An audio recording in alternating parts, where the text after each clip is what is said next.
네, 또 한 번 시장을 놀라게 할 진격의 포트폴리오를 공개합니다. 코스파트너스 김진경 본부장 나와 계십니다. 본부장님 나와 계시죠? 네, 안녕하세요. 네, 안녕하세요. 포트의 변화 있는데요. 화면 통해서 확인해 보도록 하겠습니다. 자, 화면 보시죠. LVMC 홀딩스가 수익률 17%를 넘겼습니다. 일단 콤텍 시스템은 마이너스 3% 수익률 기록하면서 포트에서 제외를 해보도록 하겠고요. 대한해운이 1.44%, 현대그린푸드가 2.69% 기록을 하면서 현재 수익률 4.57%, 누적 수익률 319.71%를 기록했습니다.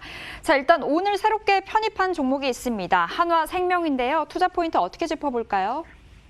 네, 최근에 이제 시장에서 보험주들이 저평가주로 새롭게 평가를 받고 있습니다. 코로나로 외출이 줄어들면서 이 병원 방문이 좀 쉽지가 않다 보니까는 보험사 입장에서는 손해를 부분이 줄어들고 있는데요. 그러니까 이런 현상이 이제 분기 실적을 통해서도 보여지고 있는 상황인 것 같습니다. 금융주들을 좀 살펴보면은 최근에 바닥권에서 상승이 나오고 있지만은 오히려 보험주의 경우는 아직도 좀 저평가적인 매력을 가지면서 조금 가격 매력이 오히려 높은 상황인데요. 특히나 이 금융주들 안에서는 순환매가 좀 돌고 있다 보니까는 오히려 이미 오른 금융주보다도 아직 오르지 않은 보험주들을 한번 좀 꼭 살펴보시면 좋으실 것 같습니다.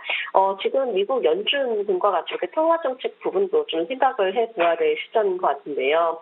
금리가 상승하게 된다면 이 금리 민감도에 있어서 바로 하나생명이 좀 영향을 받을 수 있다고 보여지는데 일단은 주력 이렇게 상품들이 금리로 인해서 움직이는 상품군들이 높습니다. 그렇기 때문에 금리가 상승한다면은 오히려 변액보험 준비금 보람이 낮아질 수가 있기 때문에 이런 부분들도 좀 앞으로 조금 고려를 해보자라고 좀 말씀드려야 될 것 같고요. 내년도에 금리가 상승이 된다면은 오히려 이익 개선세도 좀 기대를 해볼 수가 있기 때문에 오늘 또 새롭게 편입을 한 종목 하나생명을 좀 말씀을 드리도록 하겠습니다.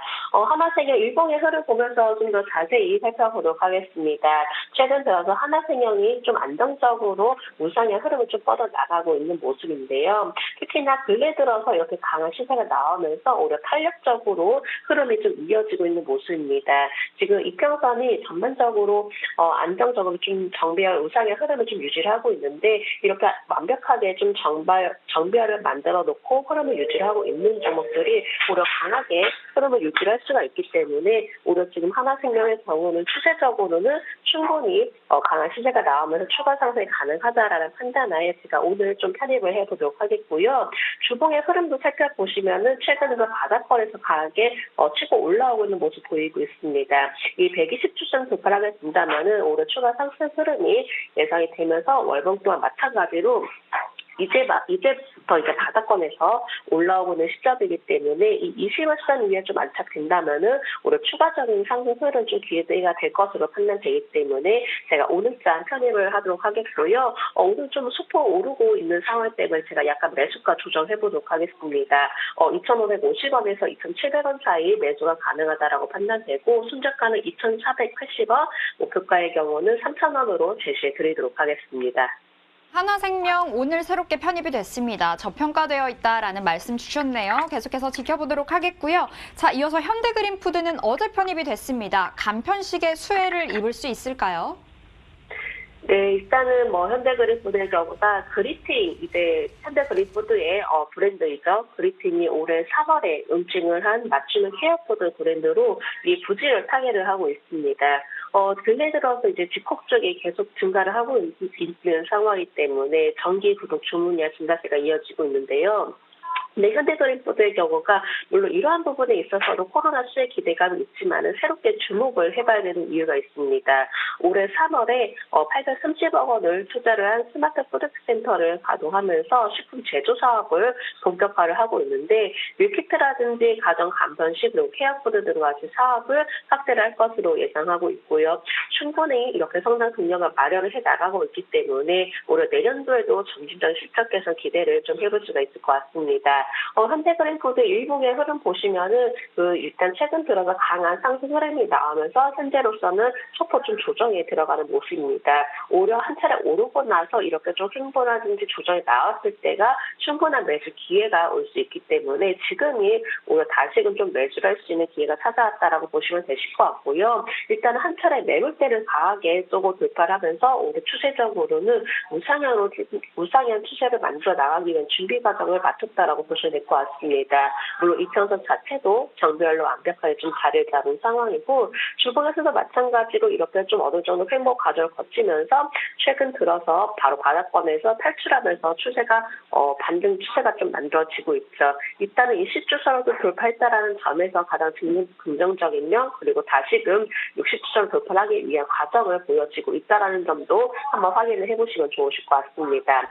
월봉에서도 마찬가지로 지금부터 바닥에서 올라오고 있는 흐름입니다. 바로 이 10월선에서 돌파를 하면서 오히려 추세적으로 우상향을 좀 만들어지기 위한 바닥 탈출 흐름이 예상되고 있기 때문에 지금도 충분히 가격적인 면에서 매력이 높고 또한 바닥 탈출 기대가 된다는 점에서 제가 현대 그린푸드 종목에 좀 편입을 해보도록 하겠고요. 일단은 목표가의 경우는 9,300원, 순저가는 8,400원 그대로 유지하도록 하겠습니다. 네, 현대 그린푸드 또 한 번의 수익을 기대해 보도록 하겠습니다. 한 종목씩 AS 들어가 볼게요. 대한해운인데요. 11월부터 급등해서 계속해서 이 상승 추세가 좀 이어지는 걸까요? 어떻게 보세요? 네, 대한해운도 이렇게 좀 새롭게 재편입했던 종목인데요. 일단은 대한해운의 경우가 벌크선 위주로 전용선 매출 비중이 높습니다. 경쟁사 대비해서 그 시황 변동성에 대한 노출이 그만큼 적다라는 점인데요. 그동안의 변동성이 큰 부정기선 매출을 줄이고 전용선 사업을 확장을 해왔기 때문이죠. 그만큼 전용선 영업이익률이 약 10%대 좀 후반대로 추정이 되지 않을까라고 보고 있고요. 그리고 6천억 원대 매물로 나온 한진중공업 인수전에 또한 참여를 했습니다. 이 현재 시점에서는 산업은행이 100% 자회사에 KDB 인베스트가 인수 가능성이 높다라고 하는데요. 만약에 인수가 된다면 해운 계열사와 오히려 시너지 효과를 낼 가능성이 높다라고 보고 있고요. 우 회장의 경우가 일단 한진중공업을 수리 조선적으로 활용을 한다라고 계획을 밝혔었는데 그만큼 해운업 강화 그리고 부실 조선사를 살리겠다라는 의지를 볼 수가 있었습니다. 작년 12월 이렇게 쉘과 그리고 두 척의 LNG 장기 대선 계약을 체결했고요. 또한 올해에도 8월에 추가로 3,614억 규모의 7년 대선 계약을 했기 때문에 오히려 좀 더 안정적으로 어떤 좀 전용성 부분에 대한 매출을 좀 기대를 해보면 좋으실 것 같습니다. 일봉의 흐름 보시면 최근 들어서 횡보세가 좀 길어지는 모습입니다. 하지만 이 횡보 흐름 동안에 오히려 힘을 응집하면서 강하게 돌파를 할 수 있을 것이라는 생각이 좀 더 강한데요. 오히려 대한해운의 경우가 그만큼 해운업이라든지 조선업종에 대해서 워낙 좀 업황 개선이 기대가 되다 보니까는 힘을 응집하면서 강하게 추세가 형성이 된다면은 오히려 충분한 추가 상승이 나오지 않을까라고도 보고 있습니다. 자, 주봉의 흐름에서 마찬가지로 강한 시세를 내면서 상승 흐름을 유지를 하고 있는 모습인데 일단은 5주선에서 강하게 지지를 받는 모습 나타내주고 있고요. 월봉에서도 마찬가지로 아직까지 오르지 못한 종목입니다. 워낙에 바닥권에서 움직여지는 종목이기 때문에 오히려 가격면이라든지 그리고 지금 업황 개선에 따른 기대감이 복합적으로 만들어진다면은 충분히 대한해운 마찬가지로 좀 저렴한 가격권이라는 판단을 제가 포트폴리오 내에서 보유하도록 하겠습니다. 네, 대한해운 계속해서 목표가 3,500원 잡고 끌고 가보도록 하겠습니다. LVMC홀딩스는 17% 수익률 기록했는데요. 짧게 AS 들어볼까요? 네, 3분기 매출 증가라든지 영업이익 흑자로 전환되면서 코로나 영향에서 점진적으로 회복이 되고 있습니다. 일단 수익성 위주의 경영 전략의 성과를 보여나가고 있는데요. 시장 확대를 위해서 생산적인 투자라든지 안정적인 부분 발주라든지 이런 부분들이 시장 점유율 확대로 성장 동력을 확보해 나가고 있습니다. LVMC홀딩스의 일본 흐름 보시면은 오히려 안정적으로 21선에서 강하게 지지를 받는 모습인데요. 이렇게 지지 라인을 조금 안정적으로 구축해놨기 때문에 오히려 다시 한번 반등이 나왔을 때는 다시금 좀 상당 동력이 예상되기 때문에 매물대를 수화를 하고 나서 오히려 추세적으로 우상의 흐름이 예상이 된다라고 봐주시면 되실 것 같고요. 주봉에서도 마찬가지로 지금 120주선에서 지지를 받으면서 안정적인 그 반등세가 좀 나와주고 있습니다. 월봉을 보시면은 지금도 마찬가지로 워낙에 바닥권에서 움직여지는 종목이기 때문에 충분히 가격 매수 매력이 높다라는 점을 고려해본다면은 LBMC 홀딩스 여전히 저평가된 종목이라는 점 말씀드리면서 제가 돈 종목도 보유하도록 하겠습니다. 네, 충분히 저평가되어 있다 LVMC 홀딩스까지 들어봤습니다. 이렇게 해서 코스파타스의 김진경 본부장과 함께했습니다. 오늘 말씀 고맙습니다. 네, 감사합니다. 예, 진격의 진경 종목까지 봤습니다. 지수 한번 확인하겠습니다. 상승 탄력이 조금 둔화돼 있죠. 안 그래도 이제 조정의 좀 양상이었기 때문에요. 7포인트입니다. 2764, 장중에 2780을 넘어섰는데요. 지금 상승폭이 좀 줄었고 코스닥은 3포인트 상승으로 진행됩니다.